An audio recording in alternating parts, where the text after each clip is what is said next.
ایک عورت نے پوچھا یا رسول اللہ میری شادی ہو رہی ہے، میرے خامند کا میرے اوپر کیا حق ہوگا؟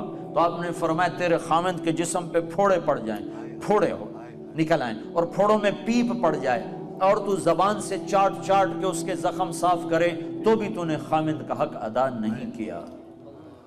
لو ان المرأة صلت خمسها صامت شهرها حسنت فرجها اطاعت بالها دخلت من ای ابواب الجنت شاءت۔ میرے نبی نے فرمایا جس عورت نے 5 نمازیں پڑھی، رمضان کے روزے رکھے، خامند کی اطاعت کی اور بدکاری نہ کی، عزت میں خیانت نہ کی، تو جب وہ آئے گی تو جنت کے 8 دروازے کھل جائیں گے۔ اللہ فرمائے گا جدھر سے چاہ چلی جا، جنت تیرے لیے ساری حلال ہے۔ یہی عورت ماں کے روپ میں تبدیل ہو جائے تو میرے نبی نے فرمایا کاش میری ماں ہوتی اور میں عشاء کی نماز کے مصلی پر ہوتا اور میں سورۃ فاتحہ شروع کر چکا ہوتا اور ادھر سے میرے گھر کا دروازہ کھلتا اور میری ماں کہتی بیٹا محمد، تو میں اس کی خاطر نماز توڑ دیتا، میں کہتا اماں جی حکم، میں پھر پڑھوں گا۔ آپ نے فرمایا میں جنت میں گیا تو میں نے قرآن کی تلاوت سنی، میں نے پوچھا یہ کون تلاوت کر رہا ہے؟ مجھے کہا گیا یا رسول اللہ یہ حارثہ بن نعمان ہیں۔ میں نے کہا حارثہ؟ وہ تو مدینے میں بیٹھا ہے، ابھی مرا تو نہیں ہے کہ جنت میں اس کی تلاوت گونجے؟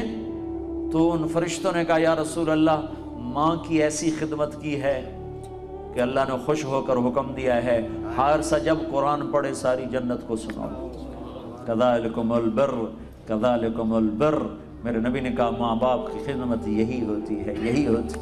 آپ نے کہا عمر تیری زندگی میں ایک شخص آئے گا یمن سے، اس کا نام ہوگا اویس، اس کا قبیلہ ہوگا عامر اور اس کا خاندان ہوگا قرن اور اس کا رنگ ہوگا کالا اور اس کا قد ہوگا درمیانہ اور اس کی کمر پہ ہوگا سفید داغ۔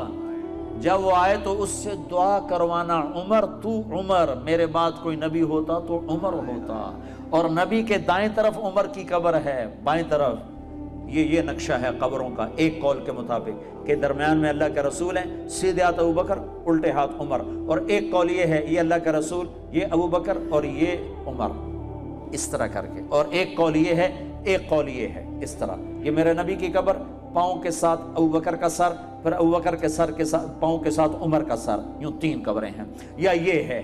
تو بہرحال وہ روضہ رسول میں ہے عمر، میرے بعد نبی ہوتا تو عمر ہوتا۔ اور آپ مسجد میں داخل ہوئے، آپ کے ادھر ابو بکر تھے ادھر عمر تھے، تو آپ نے دونوں کے ہاتھ پکڑ لیے اور آپ نے کہا دیکھو دیکھو مجھے دیکھو، قیامت کے دن میں ایسے اٹھایا جاؤں گا کہ ادھر میرے ابو بکر ہوگا اور ادھر میرے عمر ہوگا۔ تو اسے کہا جا رہا عمر اویس سے دعا کروانا۔ یا رسول اللہ وہ اویس سے کیوں کرواؤں؟ کہ اس نے ماں کی ایسی خدمت کی ہے، جب وہ ہاتھ اٹھاتا ہے تو اللہ اس کے ہاتھ خالی نہیں لوٹاتا۔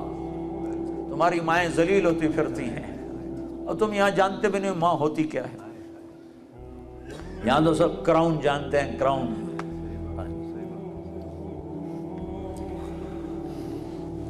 اللہ معاف کرتے ہیں۔ حضرت عمر کا زمانہ آ گیا، ہر سال حج کرتے تھے، ہر سال حج میں اعلان کرتے، کوئی اویس بنی عامر کوئی بھی نہیں ہوتا تھا۔ ایک سال گزرا تو آپ نے حج میں سارے حاجی اکٹھے کر لیے، جبل ابی قبیس کے سامنے کھڑا کر دے، کہا بھائی سارے کھڑے ہو جاؤ، اور کہا بھائی یمن والے کھڑے رہو باقی سارے بیٹھ جاؤ۔ تو یمن والے کھڑے، ہاں بھائی سارے یمن والے بیٹھ جاؤ، بنو عامر کھڑے رہو، تو بنو عامر کھڑے ہو گئے۔ پھر سارے بنو عامر بیٹھ جاؤ، کرنی کھڑے رہو، تو ایک کرنی کھڑا رہا، ایک، باقی سارے بیٹھ گئے۔ تو حضرت عمر نے پوچھا بھائی تو کرنی ہے؟ کہا جی ہاں۔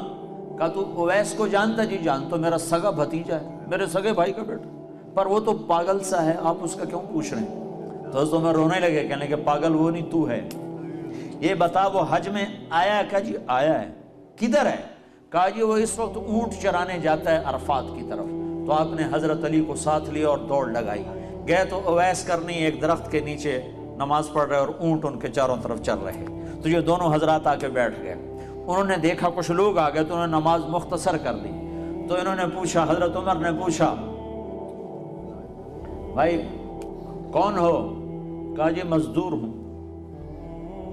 کہا تیرا نام کیا ہے؟ کہا جی اللہ کا بندہ عبداللہ۔ کہا بھائی وہ نام پوچھ رہا ہوں جو تیری ماں نے تیرا رکھا ہو۔ وہ کہنے لگا تو میرا انٹرویو کیوں لے رہا ہے؟ ان کو نہیں خبر کہ یہ عمر ہیں، یہ تو تابعین میں سے نا، دیکھا بھی نہیں، پہلی دفعہ حج پر آئے ہیں۔ تو حضرت علی بول پڑے کہ بھائی یہ امیر المومنین ہیں عمر بن خطاب اور میں ہوں علی بن ابی طالب۔ تو وہ پھر ایسے کانپ گئے، کہنے میں معافی چاہتا ہوں، میں نے آپ کو نہیں پہچانا، میں آپ کو بھی سلام پیش کرتا ہوں اور آپ کو بھی سلام پیش کرتا ہوں، میرا نام میری ماں نے اویس رکھا ہے۔ تو عمر نے کہا کپڑا ہٹاؤ اپنی کمر سے۔ تو ان سے کمر سے کپڑا ہٹایا تو سفید نشان تھا، تو کہا ہاتھ اٹھا اور ہم دونوں کے لیے دعا کر۔ وہ رونے لگے کہ میں تو آپ قدموں کی خاک نہیں، میں آپ کے لیے کیسے دعا کروں؟ کرنی پڑے گی، ہمارے نبی نے ہمیں کہا تھا کہ تیری ماں کی خدمت نے تجھے وہاں تک پہنچا دیا ہے کہ تو یوں کرتا ہے تو اللہ لبیک کہتا ہے۔